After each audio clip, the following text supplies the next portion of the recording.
There's a lot of action out front, but there's a lot of action behind the scenes too. Plus, a lot of interesting people like cowboys and clowns.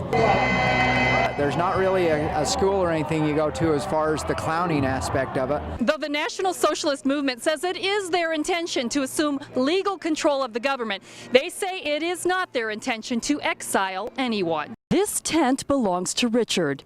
He's one of several homeless we met out here in Lancaster, out here in the elements, and out here's where they'll stay now that the homeless shelter behind me has closed its doors permanently. Oh, it's rough. I fell over right here, flat on my face. They picked me up here. According to organizers, the idea behind National Astronaut Day is to inspire everyone to reach for the stars by celebrating astronauts and their missions. And NASA says we may be adding more astronauts to those ranks in the pretty near future. We plan to go to Mars in 2030.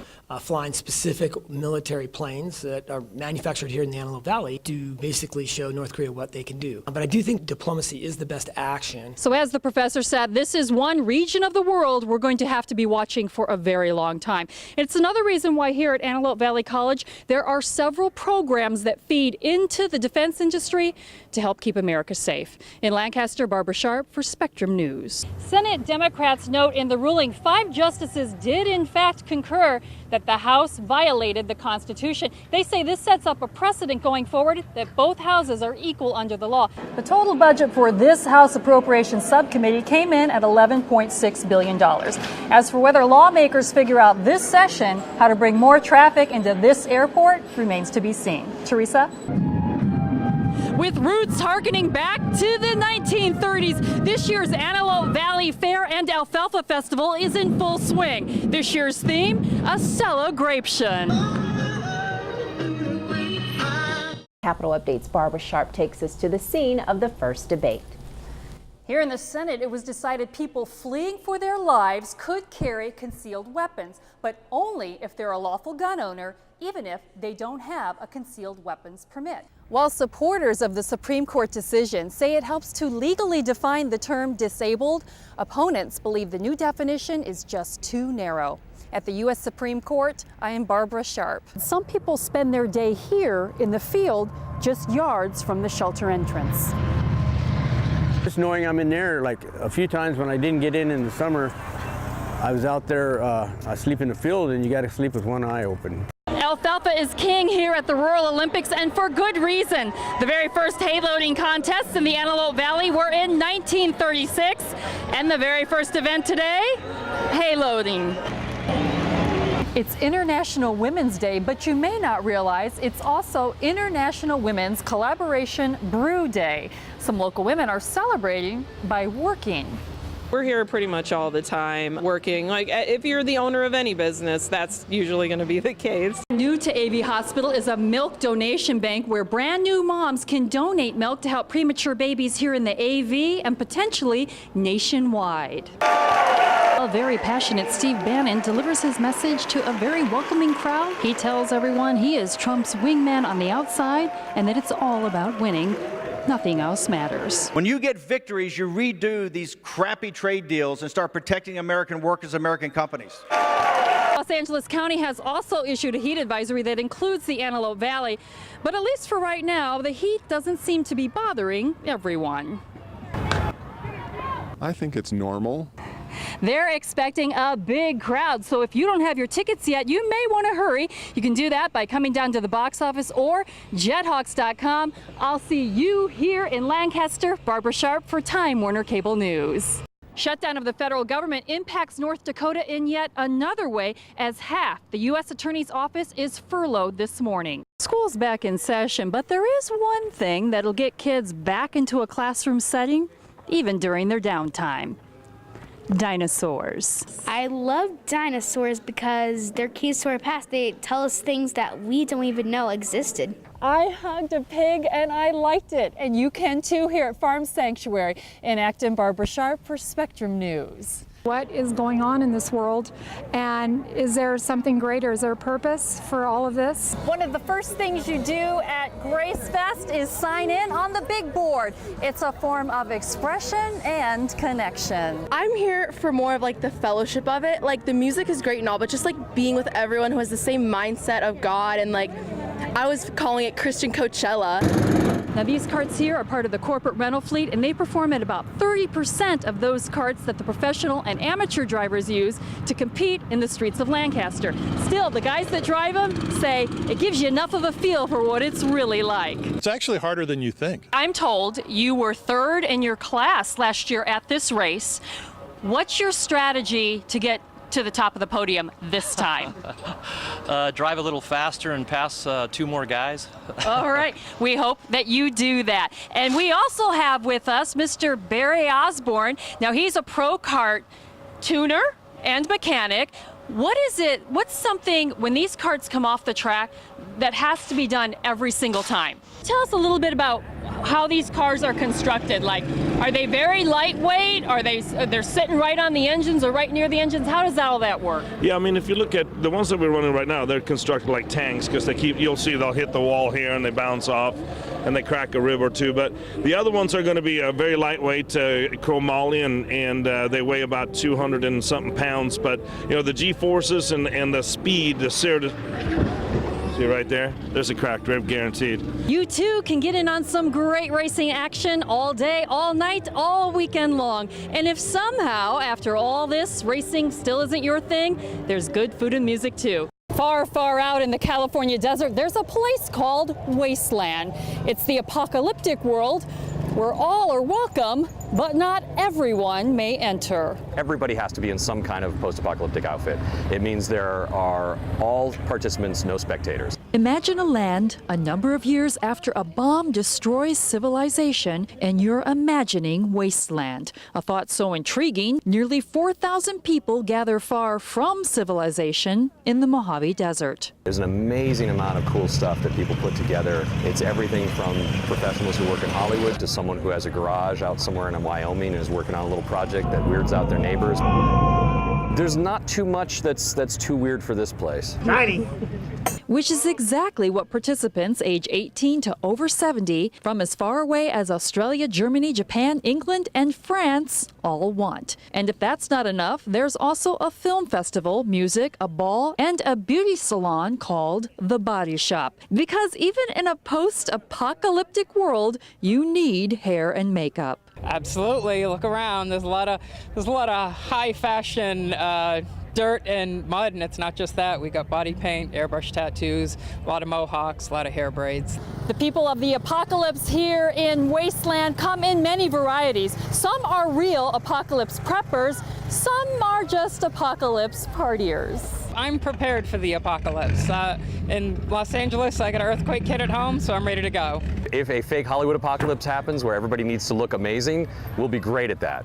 If an actual bomb drops and we need to survive, half of us will be dead in a day. Those who would likely last include the sportsmen of Wasteland. We are men and women who embrace the savagery of the post-apocalyptic lifestyle, but are also trying to rebuild civilization through our sacrifice and through our sportsmanship in the game known as jugger. Which they explain resembles rugby. This is the 8th year for Wasteland Weekend and the 3rd for a sellout crowd.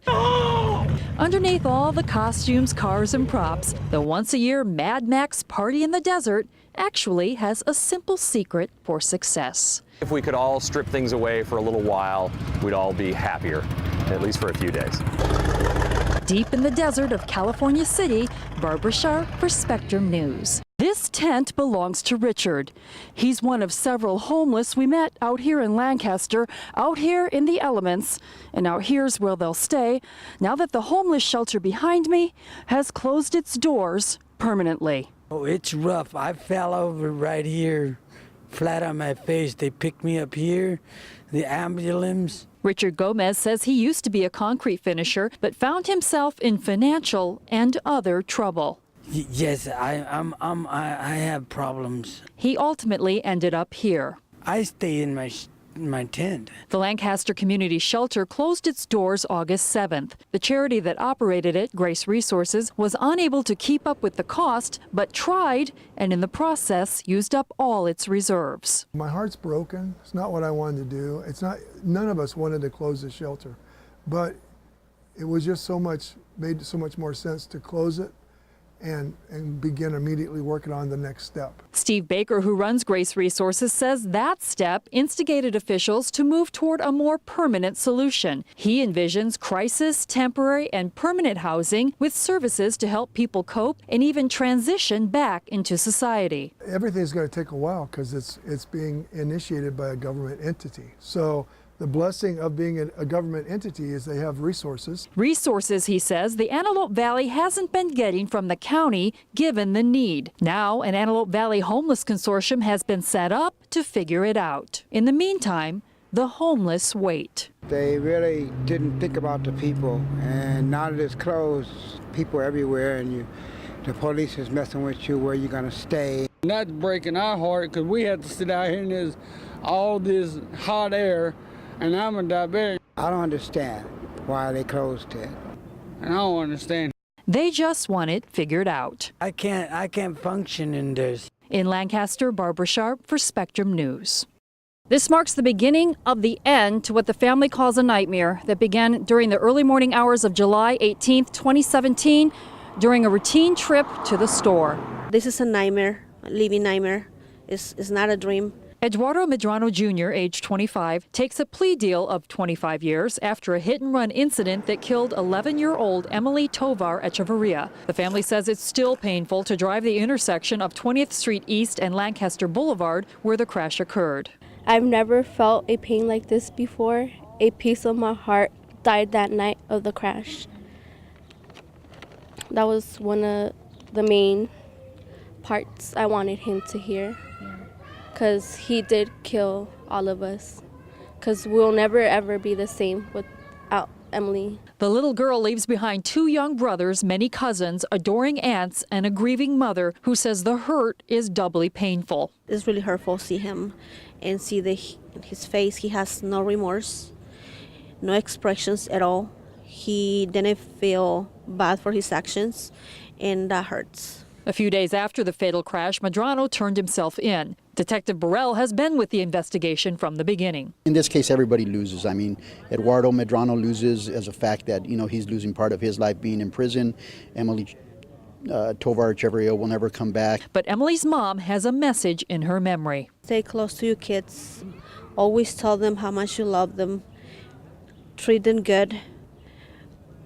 And don't drink and drive. Judge Davian Mitchell sentenced Medrano to 25 years. She sentenced Alicia Torres, who accepted a plea deal for her role in the aftermath of the incident, to 3 years probation. Torres and defendants' friends and family declined comment for this report. In Lancaster, Barbara Sharp for Spectrum News. Teams like this were all over the United States at one time. These were the primary power source. Before we were harnessing petroleum, we were harnessing mules. Now, these mules harness all the attention. They're the famous 20 Mule Team, themselves made famous by soap. Put 20 Mule Team Borax on your shopping list tonight. It led to a TV show, Death Valley Days, parades, even Capitol appearances. Borax comes from boron, which is plentiful in this part of the Mojave Desert, where the town is also named Boron. The mineral is used in everything from treated wood to crop support, even silly putty. It's kind of like the baking soda of manufacturing. So it's in everything from your cell phone glass to your TV screen. There's only a few places on Earth where there's big, deep deposits. And the one behind us in Boron is one of the largest and most rich and quality borax in the world. And that's why we're here. And we've been here for 90 years digging in that location. Before the mine in Boron, these modern mules' predecessors transported the mineral. The borax company used these hitches exactly like this, wagons exactly like this, to transport their product from Death Valley across this desert all the way to the railhead of Mojave. The Borax Company has been in business 145 years. The town of Boron is celebrating their 90 years of mining here. It's a great place. We got the borax mine out here. We're all We're all practically family. The celebration is especially fun this year because the 20 Mule team is here. People love them for what they represent, but they're also excited to see them turn corners and jump the chain. Let's see that again. When our mules work, they're happier, and mules, they love to do this kind of stuff. This here is Bill. He's one of the chain jumpers. You know, something we just learned about mules that you might believe just isn't true. Rumors of mules being stubborn and that kind of stuff is not true. They're smart. They will stop and assess a situation that you would think an animal wouldn't be smart enough to do, and so that gets confused for stubbornness. If you miss them in Boron, you can catch the 20 Mule team every Memorial Day in Bishop, California. In Boron, Barbara Sharp for Spectrum News.